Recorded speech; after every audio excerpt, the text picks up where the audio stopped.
Hello, Seeker, and welcome to the Sword of Truth podcast, the chapter-by-chapter reread of the Sword of Truth series with a secret spell of craft beer on the side.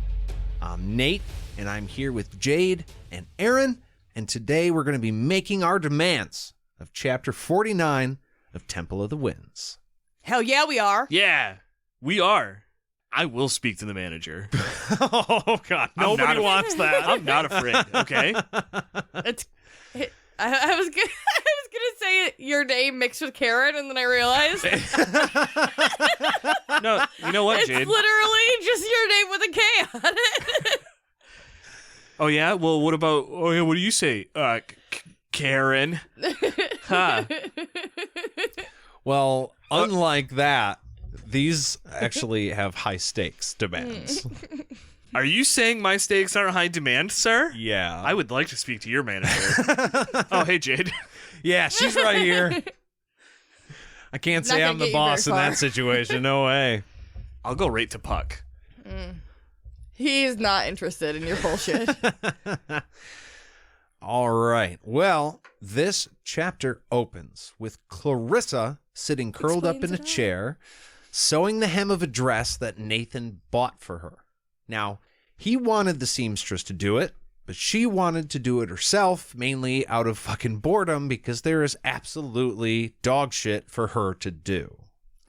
I liked that he allowed her to do it. Isn't that really nice of him? Super nice. Because like, he owns her, basically, so she can't really do anything unless he allows her. Well, you got to remember, the hemming, that's peasant work. Clarissa's not a peasant anymore. Yeah, still. She's a right proper lady. Right proper tea lady, that's right. Oh, yeah. I wish I did that on purpose to set you up. That would make me feel a lot smarter if I had planned that. What is interesting about this is that she has a bunch of these dresses now at this point, and she has asked Nathan to stop getting her dresses. She doesn't have anywhere to put all of these dresses, and he refuses to stop. He just keeps buying them. He's like, nah, I wanna. Yeah, it's. I don't really think this is the way it is, but Nathan doesn't care how Clarissa feels about it. It's what Nathan wants. He wants to buy fancy things and be that kind of, we know Nathan and who he likes to be flashy and expensive. And so he's like, look, this is not about you, Clarissa. Fucking burn the dresses. I don't care. I'm buying more dresses. Yeah. Or are you just now picking up on the fact that Nathan doesn't actually care what Clarissa's thoughts or opinions are on the matter at hand?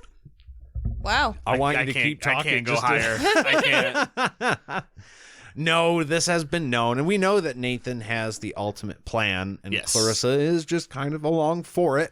I mean, she's there for it, but Nathan is in control here, in like every sense of the word, really. Yeah.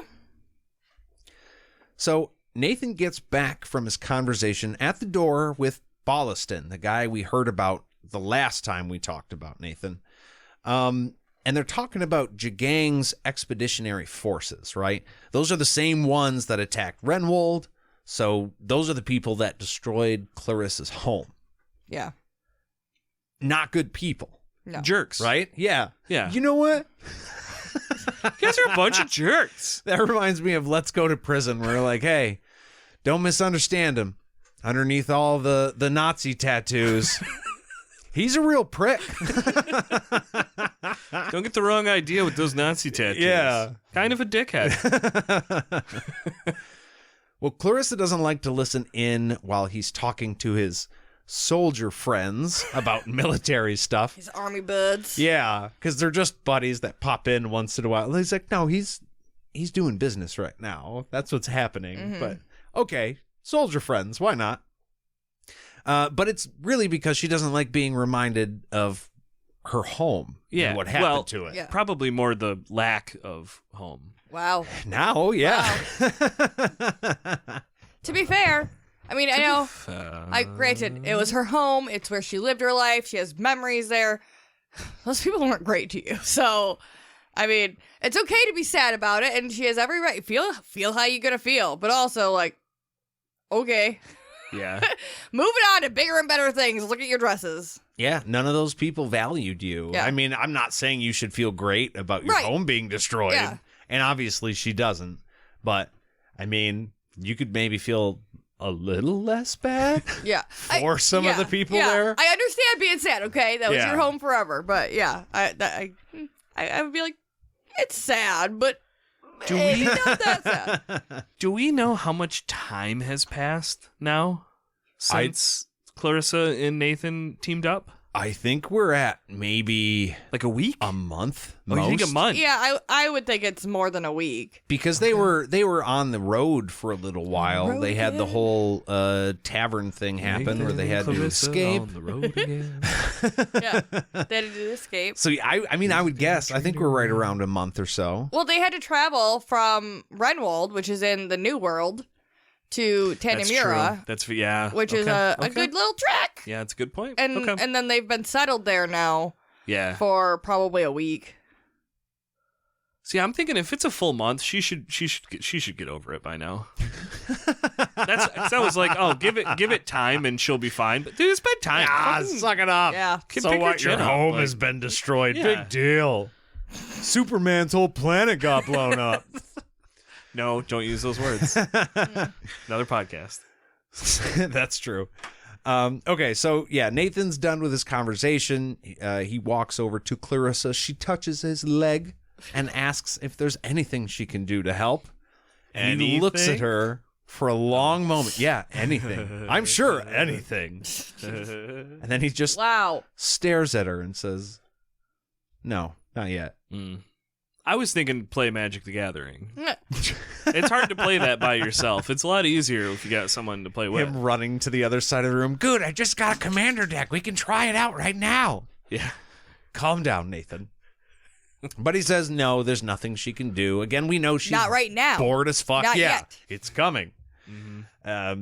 He tells her that he's got to go write a letter and that he is expecting someone soon, but he wants her to stay in this room when they arrive. He does not want her to go into the bedroom where the door to the hallway is, which is weird to me because in most hotel rooms, it's like the door enters to your sitting area and or kitchen bath area, and the bedroom is around the corner or further back.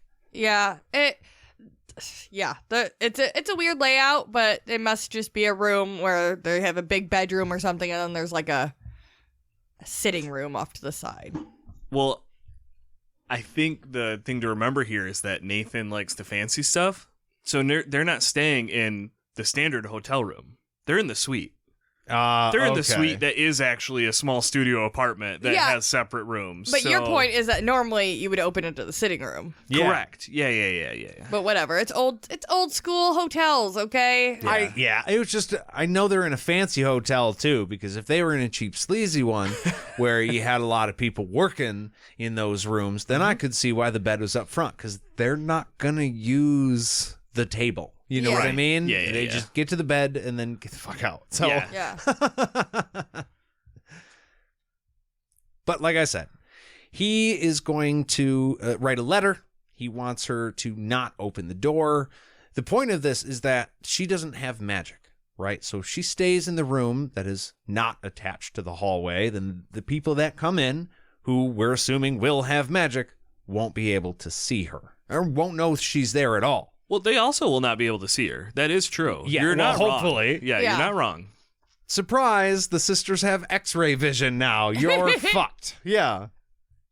Well, she asks if he thinks they'll cause trouble, and with a sly smile, he says that would be their last mistake. Yeah, he's going to handle some shit. Don't you worry, my pretty little lass. I got it under control. Do you think he wiped dirt off his shoulder when he said that? I would be upset if he didn't. Yeah. So funny. I just picture him looking at the door and doing the Bruce Lee with the finger flip. Like, come on. I mean, he does kind of do that later. He does, doesn't he? Yeah. All right. Well, he says there's so many traps around this place that the keeper himself wouldn't try to take him there. I bet he would. He might. I think he would. He might. Nathan is a badass. I don't know what you guys haven't been reading in this chapter. Oh, I've been listening to him. But he's a badass. Yeah. And no, he wouldn't. Well, he's a badass. Just ask him. The Stone of Tears is around the keeper's neck now, correct? Yes. So he is locked in the underworld then. Mm-hmm. Which means Nathan knows this and knows that there's nothing to fear about the Keeper right now. Yeah. And he's a so prophet. This is just like, yeah, the devil. It's like when people say, if I'm a bad person, strike me down, and then wait for it with the expectation that nothing will happen. It's the same thing. He's True. like, That's the devil true. can't get me, Yeah. so But also, fuck him, boo boo. Yeah. Yeah. But that makes him look tough in front of Clarissa. Oh, that's for sure. Yeah. Yeah. That's where it's all coming That from. is the I don't cool think guy he's really move. poking the bear. He's like, Clarissa, watch out. My dick might hit you when it swings that way. Hey, I want you to hide in this room, but you're also going to have to get under the table when I turn. Because things got a wide berth. duck before I turn. Gross. Well, he tells her that if she wants to watch, she can, and she can do so through a keyhole in the room that she's going to be hiding in. It would do her good to remember the faces of these dangerous people. It's a big-ass keyhole. They used to be big, I or they know. were in, like, shows. I know. Yeah, I'm thinking, like, this is like the classic keyhole, like the movie one where it's like they put their eye up to it and then it zooms out. And you could see their eye, then- kind of. yeah. Yeah, that you can see their eye moving around. Yeah. And then I'm like, hopefully he distracts the sisters pretty well, because if they look over, they're going to be like, who's that? They're going to see her blink Yeah. and be like, what the fuck? Her eye is literally in the keyhole. And it's the whole keyhole that blinks. Like a cartoon. Yeah, just straight up cartoon. Well, without an explanation of who it is that's going to be coming to the door, None of she her does fucking not business. ask, and he does not tell. Nathan Who's coming goes, over? Yeah, None ya. yeah, like that would be the natural progression in this conversation. Like, hey, I'm going to have some people come over. I don't want them to see you. I want you to hide. Okay, yeah, I'll do that. By the way, who Yeah. the fuck is coming over? real quick. And why do I need to hide? Yeah, none of that happens. Is Jagang coming? I would like to know if he is. Yeah, a little heads up would be cool. But Nathan goes to write his letter, and Clarissa goes back to sewing, adding little vines to her dress. I thought this was interesting. Is this somehow representative of the snake vine? Like you think one of these two is a snake? No, I And now think there's vines, and it's like, here's the snake vine. Is that what you're thinking? whenever vines are brought up, trouble happens.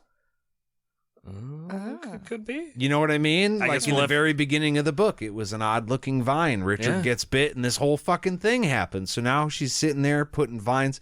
I imagine if I were Nathan and I saw her doing that, I would just like, don't fucking, why? Why would you do that? Do flowers. Do anything else. Don't do vines. Why is it always got to be vines? I'm sick of these motherfucking vines. These motherfucking dresses.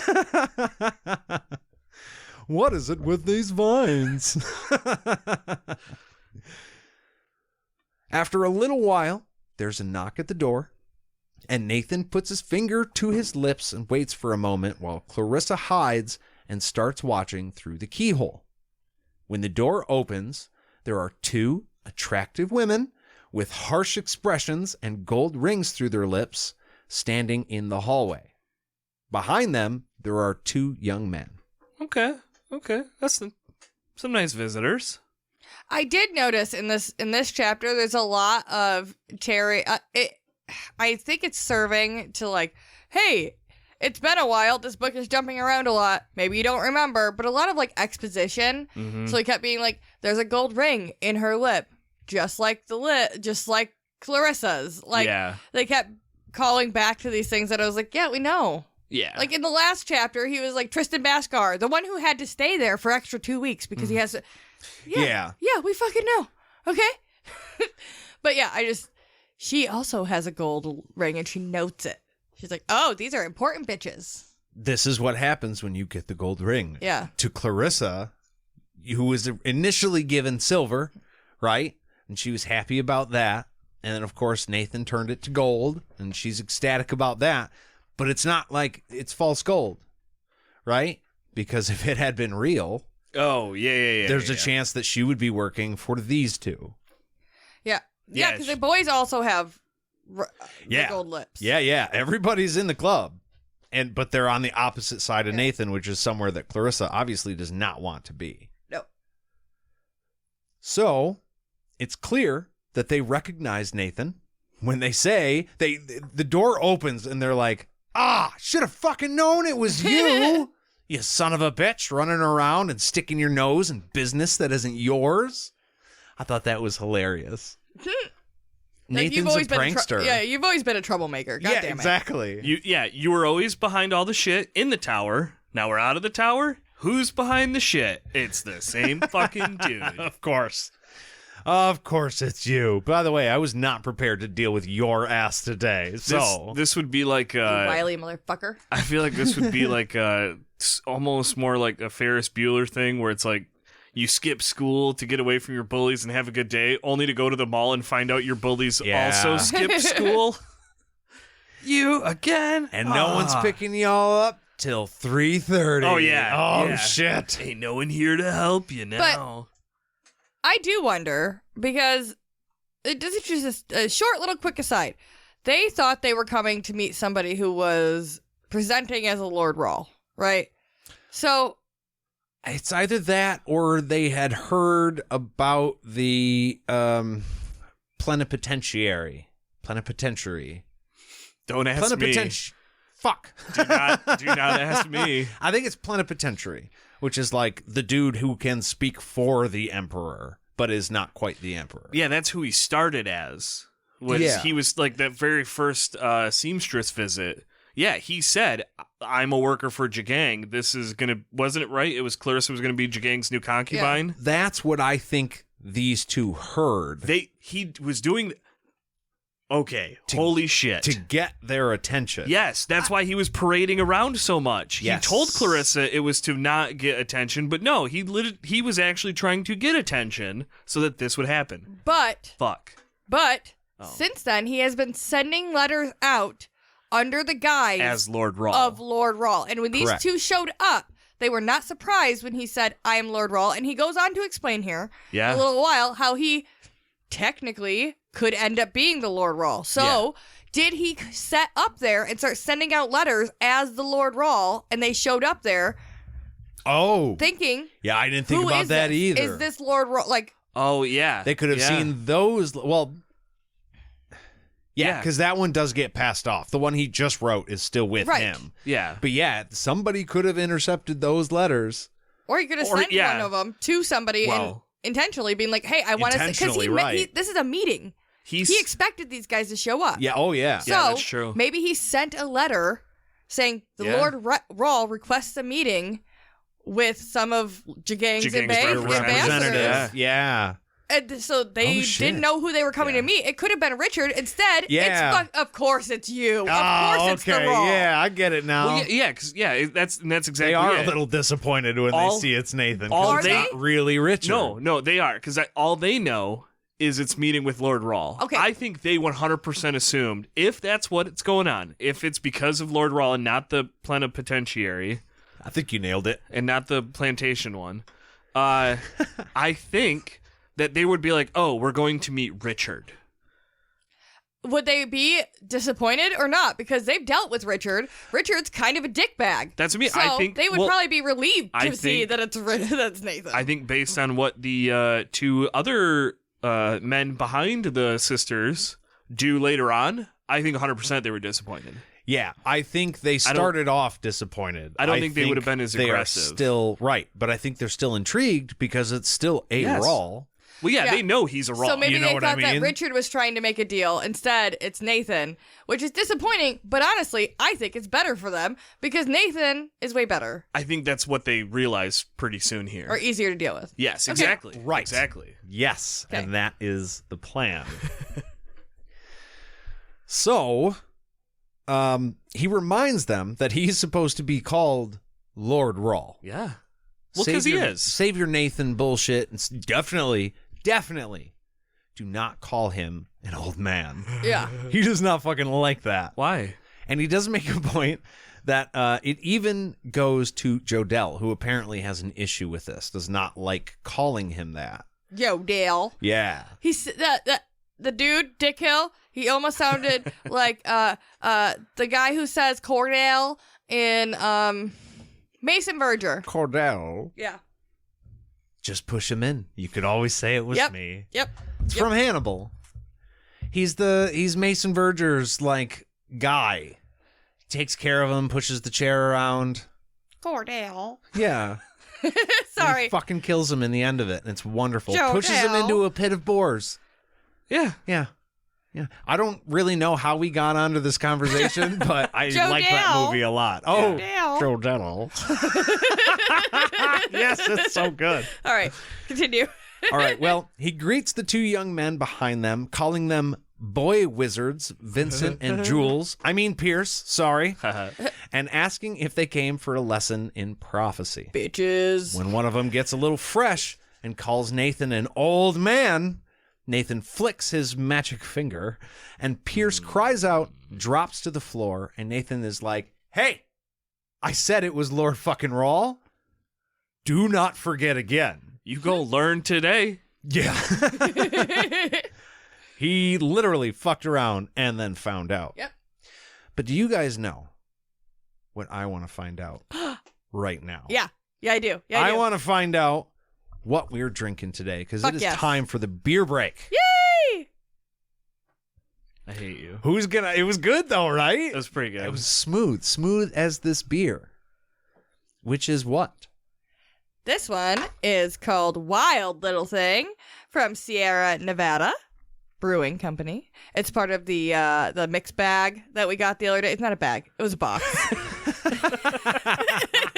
Yeah, I don't know if I would have liked them if they were sold in bags. I kind of disagree. Too shaky. They sell bag. Well, I guess it's a bag and a box of wine. But if they did that with beer, Oh, if the beer was straight up in the bag, I was thinking the cans are in a bag. oh yeah, I wouldn't want just that. like a big receptacle full of alcohol. Sounds wonderful. Anyways, Yeah, what are we drinking, Jade? so it's Wild Little Thing. It's a slightly sour ale. It is guava, hibiscus, and strawberry flavored. It is 5.5%.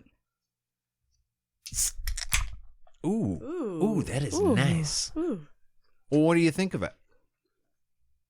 I think it's great. I think I avoided buying these for a while. I've seen them on the shelf, and we always talk about it because my last name used to be Wild. It is no longer that, but that was a cool last name. So I mean, I know.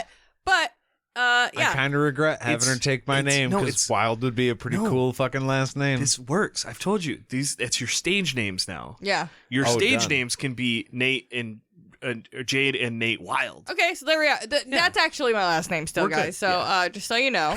I dig it. That's my wizard name. There you go. Nathan Wild. I actually typed my last name as Wild the other day, and it was the weirdest thing. It's because I've been doing stuff with my dad all the time lately. It's been okay. Anyways, this is fucking delicious. I like it a lot, and I would keep drinking it. I think Pass it over to you. it's a very good mix of fruity and sour. It's slightly sour, just like they said. It is slightly sour. There's not like it's not like a normal sour. It doesn't hit you heavy. Some of the sour beers, like, I know that's the point to them, but they're too sour. Yeah. Sometimes you just want a little bit. I think that's why I can appreciate this, because I enjoy a good ale. Sometimes when you drink a sour, you're like, oh, yep, that's fermentation. Yep, that's what that is. That's a rotten fruit. Yeah. That's what I'm drinking right like, now. what is it, Barney Fife, when he's like, there's way too many ostriches. The pamphlet said there'd only be a few ostriches. Well, But it tastes like fresh strawberries. It's very sweet. Yeah, it's very, very good. I think we know where this is going. Out of 10 ostriches. Wow. Why don't you go first? Because I'm always way higher. I want to see what you guys think. I know what I'm going to do. And then see if that affects my choice. I'm going to put that one at a 7. 7. Okay. Yeah. I Okay. was 7 going out to of say 10. 8. 7 out of 10, yeah, 10, okay. 8? You're crazy. No, I think. It's a good fruit beer. Yeah, I think I was at. I want to call this one an 8, but I really want to amend the one I did in the last episode, because now that I've had this one, It's better. it's clearly better. Yeah. It is, as the Magic players say, strictly better. Yeah. So I think the last one has to get bumped down, and this one's going up to an 8. But that's where I'm at with it. So the last one was, to clarify, because it's been a week, that was the Little Things wheat. Yes, the wheat. Yeah, ale, so we're bumping the wheat down to which a was 7. a citrus, and it was still very good. But this is Yeah. definitely better. Because so. that one's, to me, it's the extra sour. it's the citrus plus the sour. Because Right. the other one was just citrus. Yeah, no. And I like sour, so yeah, I got to put it above. This beer is the wheat ale plus. Yeah, and like I said, there's not a lot there. People sell fruity beers. I know they exist, but they're harder to find. And it's harder to find like a good one that's not just like a rind or whatever. It's solid. Well, I think like these little thing beers, we're gonna take a little break. Little baby break. Very cute. And we'll be back right after these messages.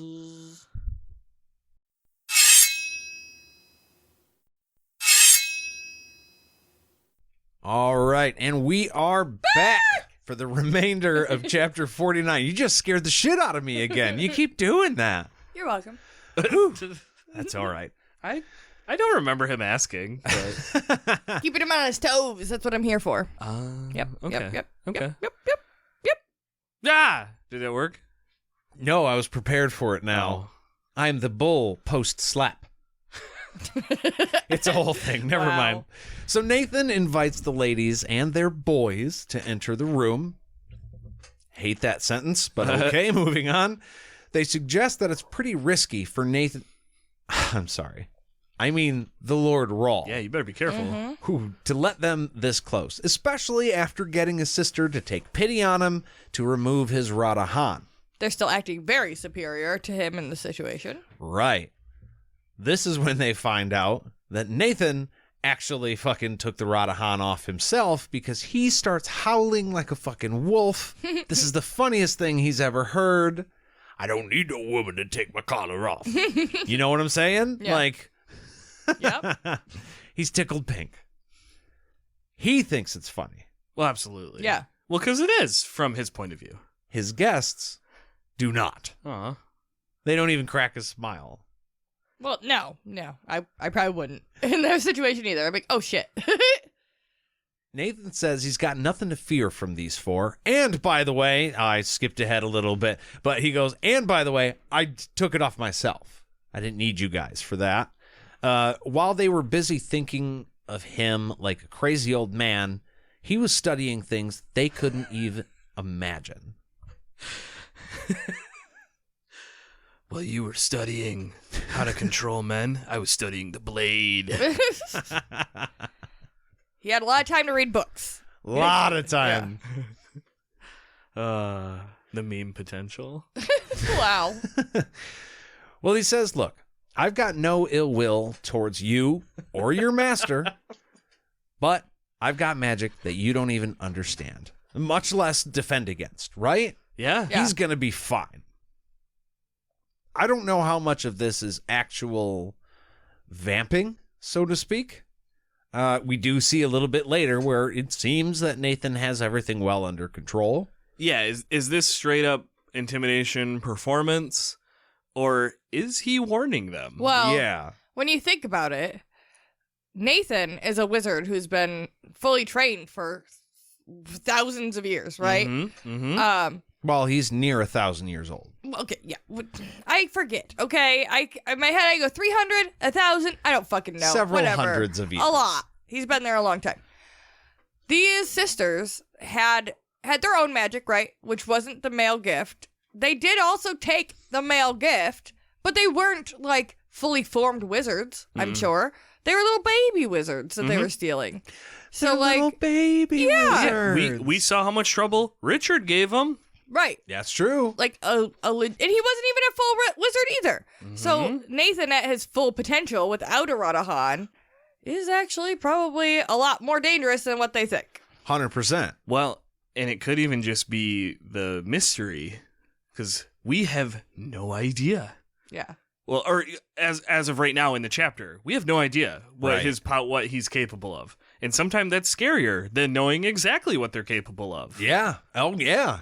It's what we talked about before. Knowledge is power. And right now, neither one of these people really fully understands what the other is capable of. Right.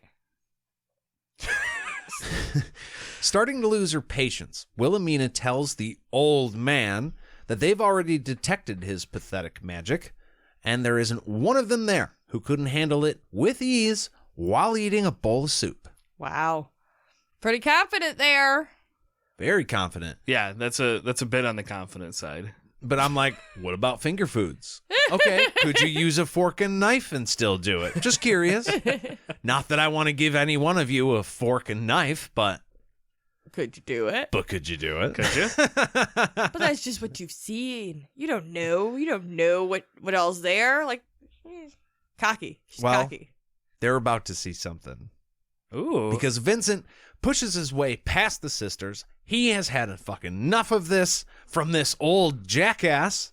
And he raises his hands to attack Nathan, who, by the way, doesn't even try to defend himself. Nah. He is cool, calm, collected, big dick energy all the way. Total BD. Not worried about anything. Calm, cool cucumber hanging out there. Nathan the cucumber. The cuke himself. Cuke. The cuke. Well, there's a burst of light, and it fills the room. It actually penetrates into the room that Clarissa is hiding in. But when it disappears, Vince has been reduced to a small pile of ash. That's a pretty cool magic trick. White ash. Very cool. White ash. How is that significant? Wizards. Oh. When wizards die, they make sorcerer sand. Oh. Well, that's ash, not sand. Or is there like bits of sand in there? Is there white sorcerer sand in the ash? Is that what you're saying? I mean, it specifically said white ash, which makes me I didn't mean to think, put you on the spot, which but makes no, me that... think white sorcerer sand. Like that's what sorcerer sand is. It's white ash of wizard's bones, isn't it? And then then fucking Nathan just swipes this.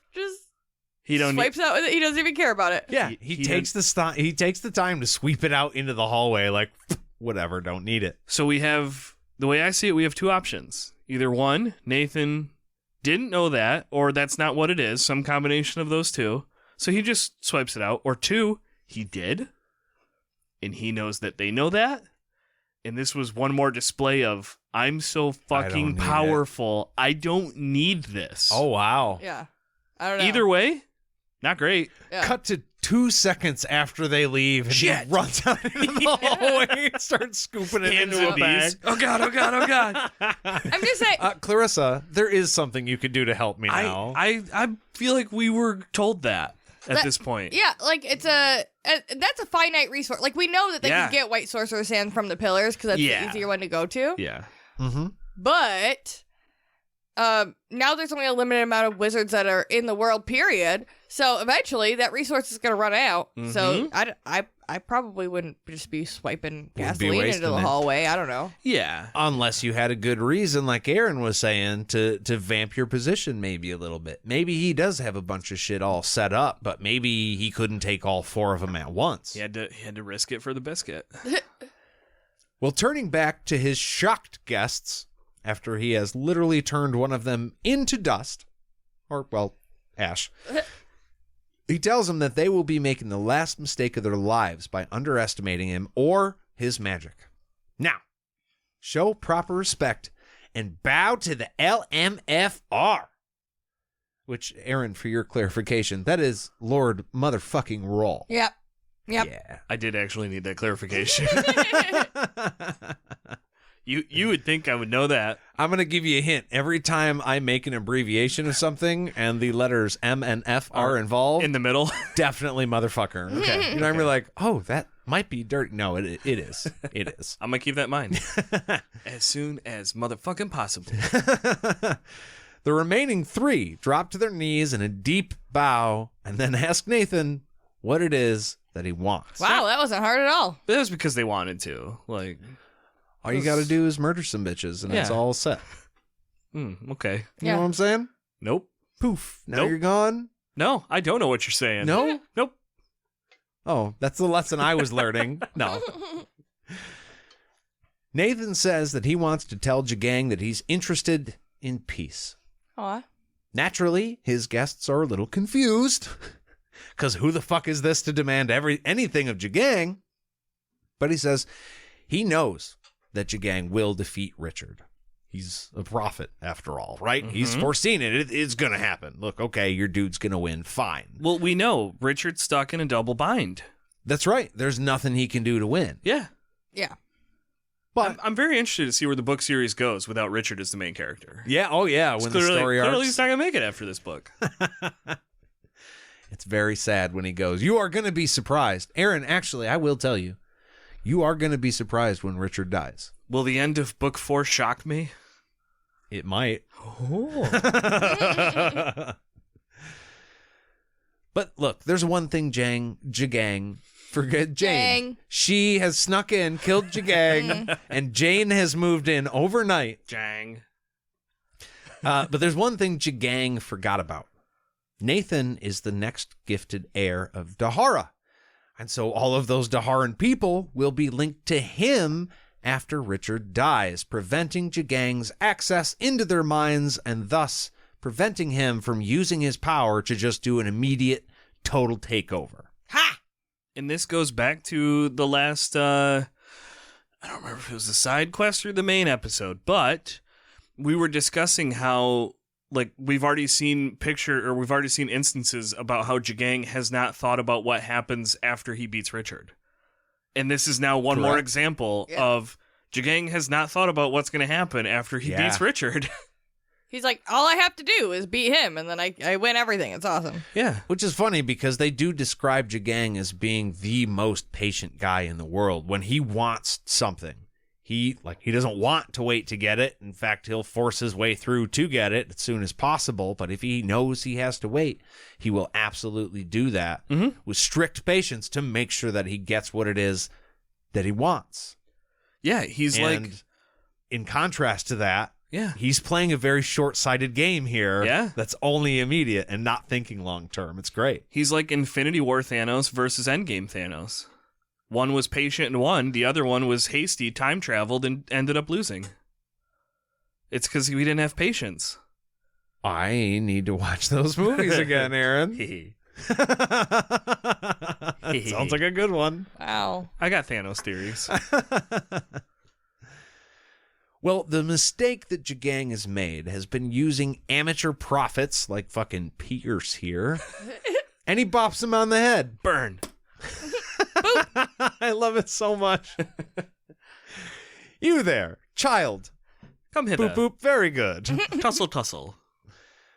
When Pierce says that he's no amateur, Nathan asks him, oh yeah? Then why didn't you already warn Jagang that defeating Richard will leave him in an even worse situation?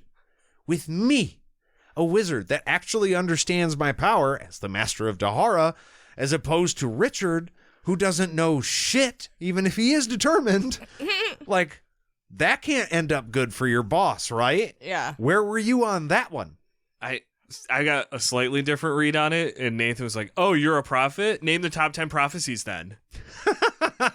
Immediately slaps him in the head, be like, didn't see that coming. Yeah. Just like Three Stooges tries to poke him in the eye. How come you didn't put your hand up in the middle to stop me from doing that? You should have seen it coming, right? Not much of a prophet. That is in the My Friends Can Be Assholes section of the book. It's all the way in the back. You had to read the whole thing to find it.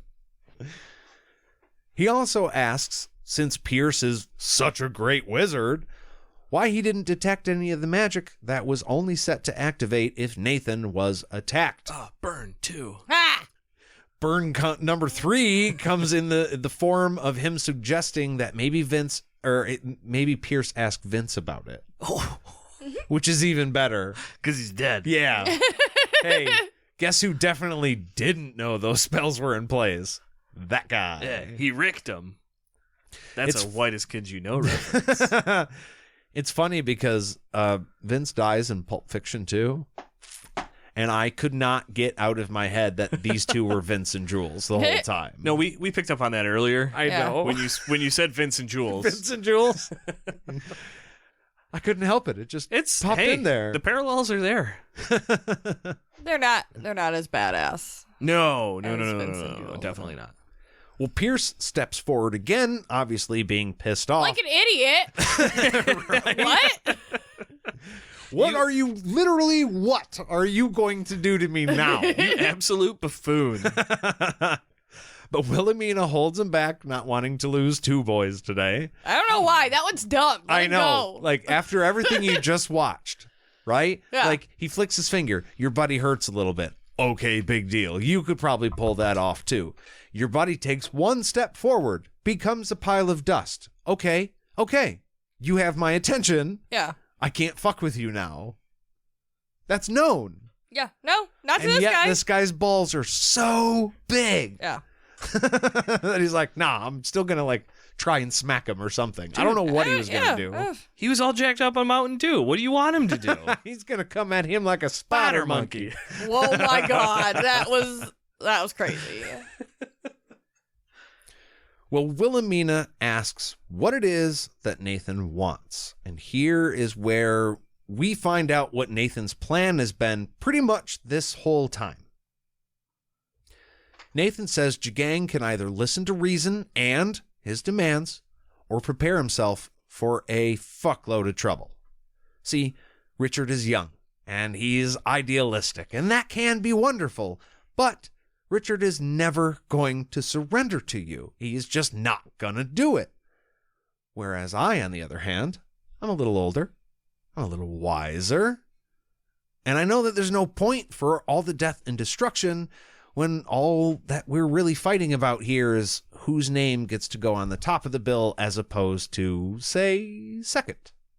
Right? Yeah. It's just paper and ink. Yeah. Who the fuck cares? Yeah. Yeah, you're already working with magic dudes. That's your biggest thing. Like, as long as the magic dude underneath you, it's not a problem, right? Exactly. He's saying, look, all I want to do is be comfortable. Fuck it. I don't care if you win or lose. Doesn't bother me one way or another. And that would be very appetizing to a guy like Jagang, right? Hey, you want to eliminate magic? You know a good way to do that is to keep the most powerful wizard on your side and have him eliminate all the rest of the magic. Exactly. And then you just wait till he dies. We Gucci, baby. Yeah, because we know wizards are just dying of old age all over the place here. Oh, yeah. Well, he says, as the new Daharan leader, he would consider allowing Jagang to rule the new world as he wishes, right? But all he really wants is a little slice of the spoils. Yeah, just a tiny little bit. Like Just a little piece. I'm Like, assuming we're talking like a little island. Maybe like 20 people. A hovel. Yeah. That just sounds nice. a tiny little hovel on an island Yeah. full of rum. And Yeah. that 20-story tower built of solid gold. But, that's details. We can worry Yeah. about that later. Yeah. And my handmaids. Oh, yeah. That's right.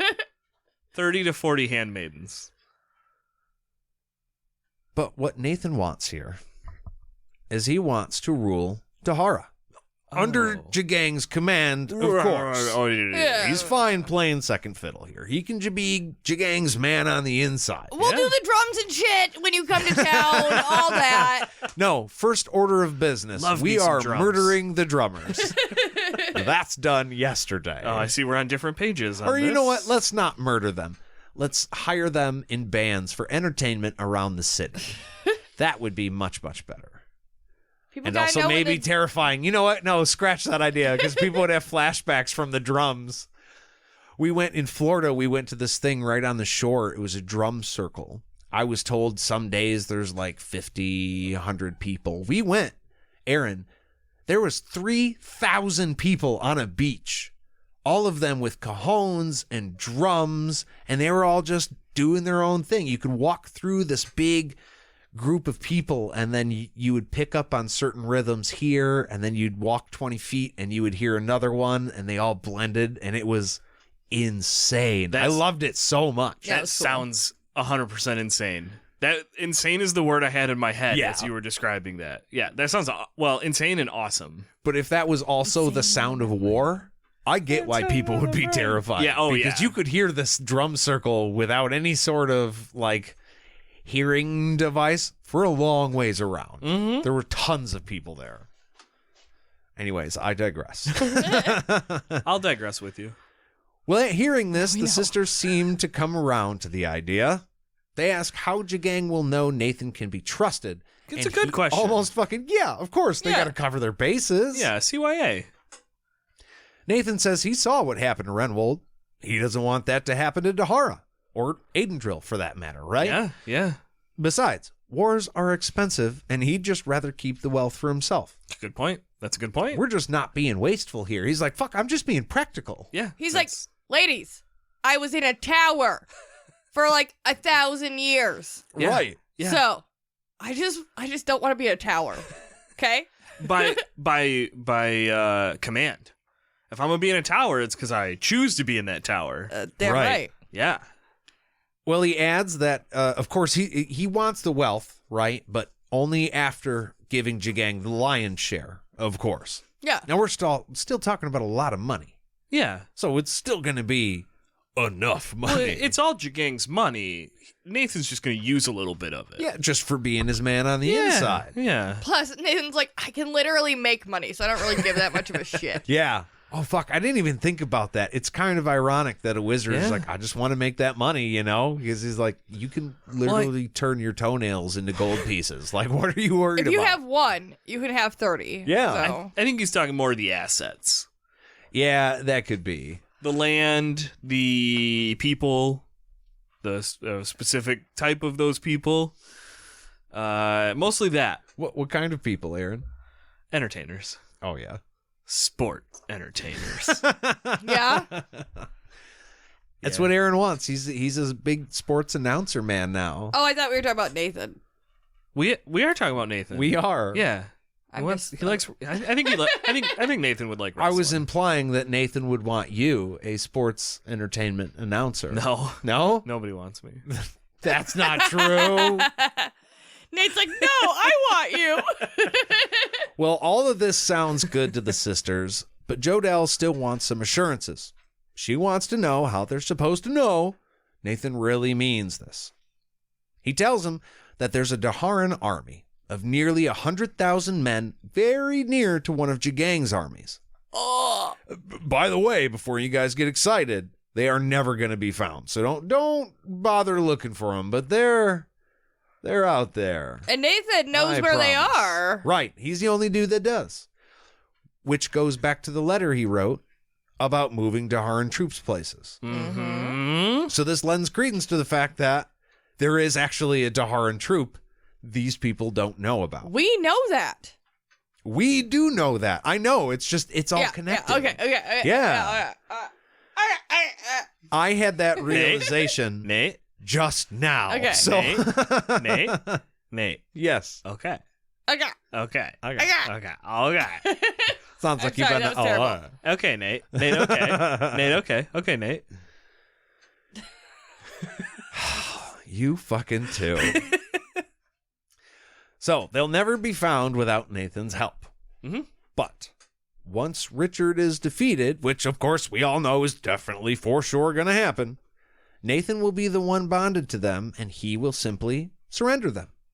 That way, Jagang will have even more power, even more resources and men to take over with. And then they will know, not before, but then they will know that his promise is legit. And these dudes are going to fit right in because they like to pillage and rape and do all that shit. Oh, yeah. That's, Yeah. they've all, they have no loyalty. They don't give a shit.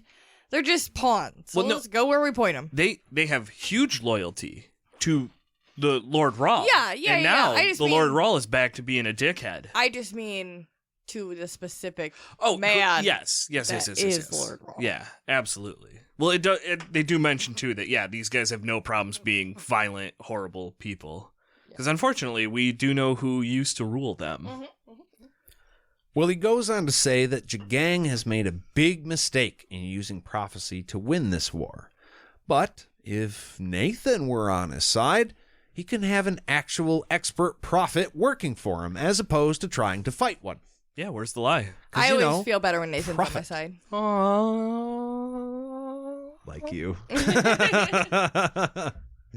And if that happens, then who the fuck knows what's going to happen? And he just says it bluntly here. The New World might actually have a chance to win the war if Nathan is there heading it. Yeah. Mm-hmm. Again, where is the lie? Right. That's what's so good about everything Nathan is saying. Is he flipping? Is he not flipping? Every single thing he has said can be checked and sourced to somewhere else, to facts. And so He's just putting himself in a great position here. Who knows what he's lying about and who knows what he's not. I just got a weird flashback to like politics and flip it. Well, there was a guy who was flip flopping. I never mind. Okay, sorry. Continue.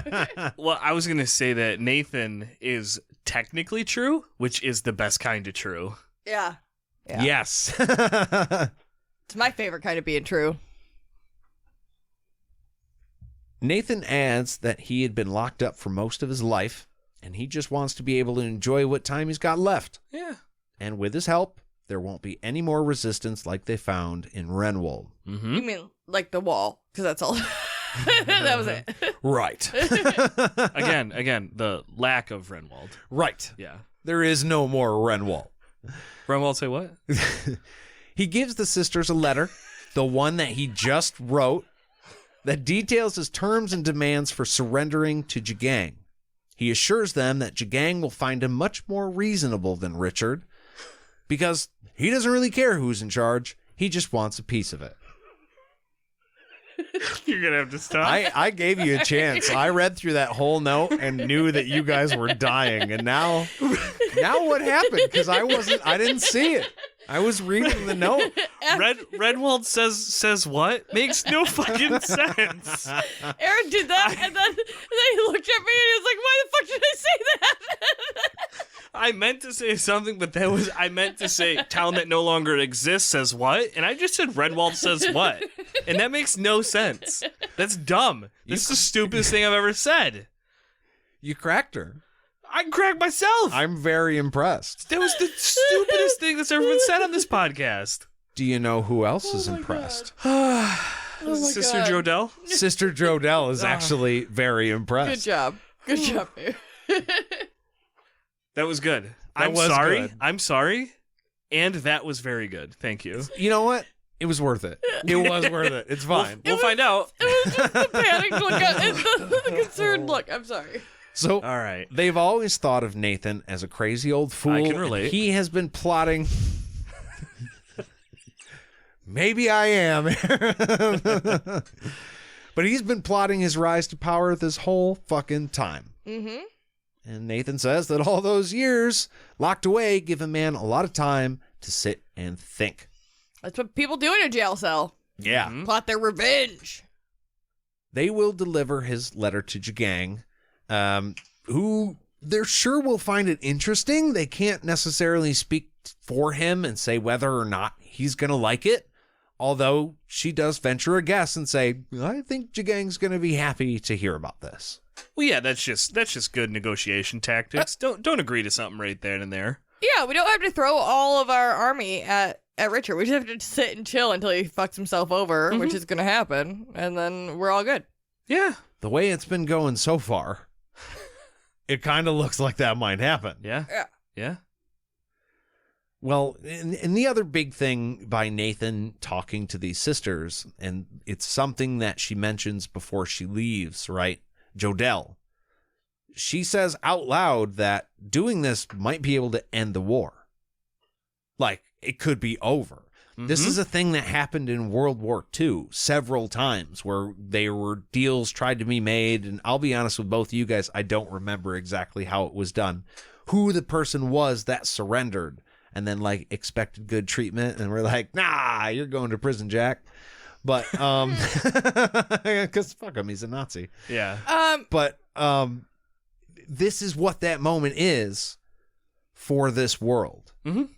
There's a potential deal that might stop the war before it even really starts. In Inglourious Bastards, it's that one guy, and then he thinks he's good, and then he gets and we can't spoil it because we can't spoil it. But it's that one guy. But Jade, I love that guy, Christoph Waltz. you are correct. Right? Is that his name? And as he would say, that's a bingo. Yeah. Yeah. Okay.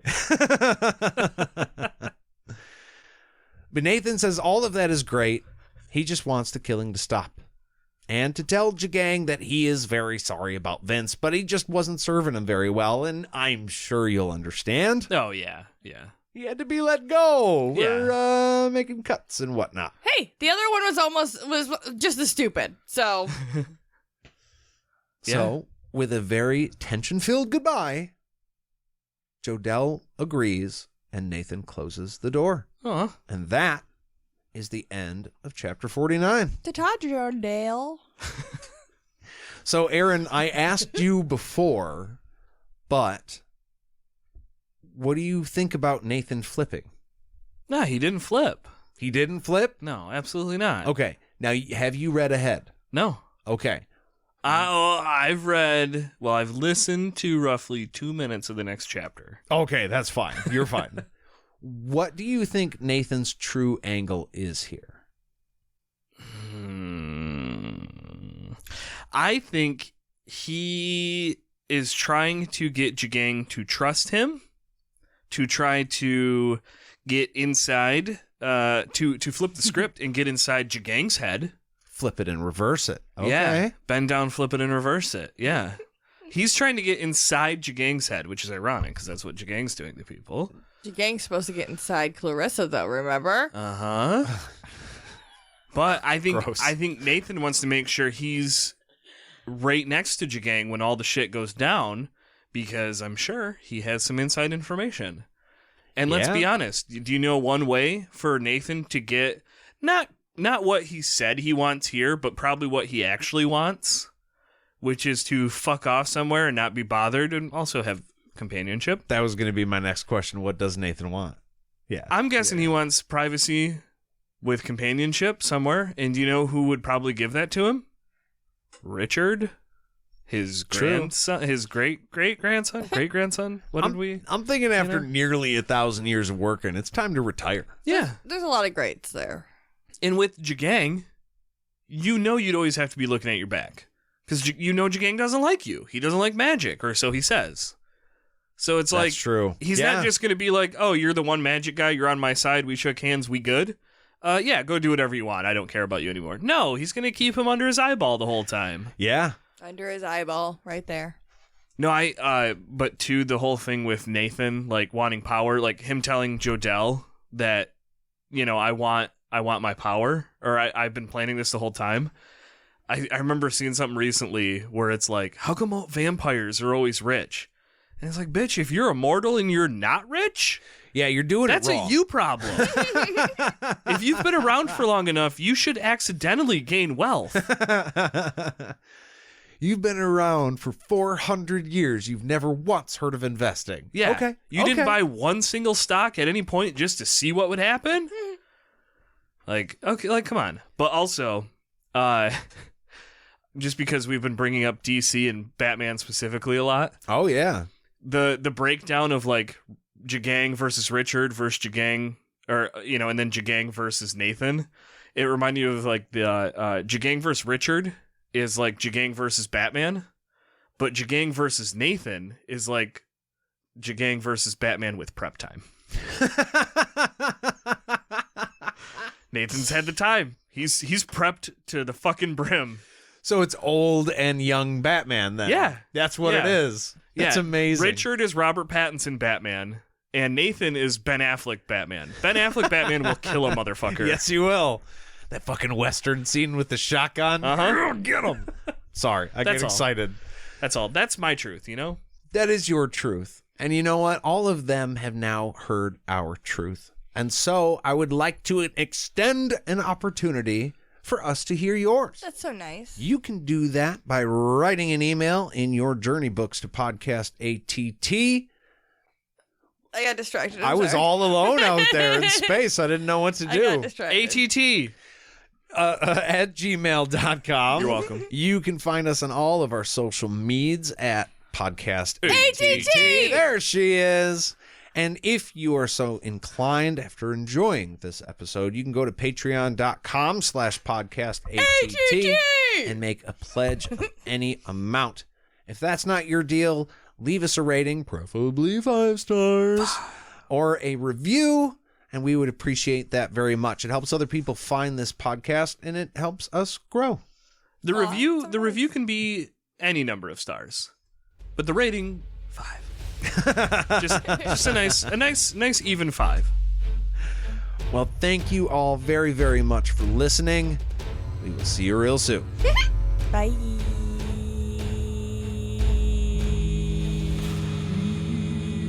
We're we're not doing this again. We're done.